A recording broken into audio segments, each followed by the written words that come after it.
aussi que cet ouvrage pourrait être l'évangile de Barnabé, un texte dans lequel Jésus citerait l'avènement du prophète Mahomet. Quoi qu'il en soit, le manuscrit a été placé sous haute protection. Il serait estimé à plus de 17 millions d'euros. Cette Bible soutient que Jésus n'a pas été crucifié, le Vatican est sidéré.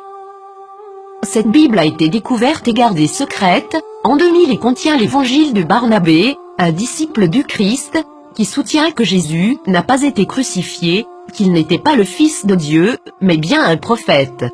Cette Bible soutient aussi que l'apôtre Paul est appelé l'imposteur, que Jésus a fait son ascension tout en restant vivant et que c'est Judas Iscariote qui a été crucifié à sa place. Authenticité selon les rapports, les experts et les autorités religieuses, à Téhéran, insistent sur le fait que le livre est un original.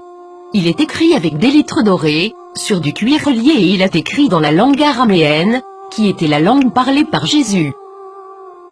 Le texte principal maintient une vision similaire à celle de l'islam, contredisant les enseignements du Nouveau Testament de la chrétienté. Jésus a aussi prédit la venue du prophète Mahomet, qui a fondé l'islam, 700 ans plus tard. Plusieurs croient que, durant le concile de Nicée, l'Église catholique a choisi la forme qu'aurait la Bible, omettant l'évangile de Barnabé, parmi d'autres, et favorisant les 4 évangiles que nous connaissons aujourd'hui.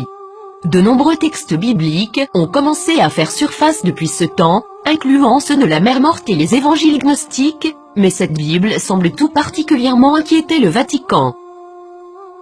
Qu'est-ce que cela signifie pour les religions chrétiennes et ses adeptes? Quelque chose d'inconfortable. Le Vatican a demandé aux autorités turques de pouvoir examiner le contenu du livre.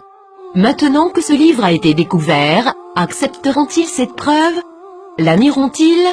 L'appelleront-ils un mensonge musulman, comme l'a fait le magazine Truth en 2000?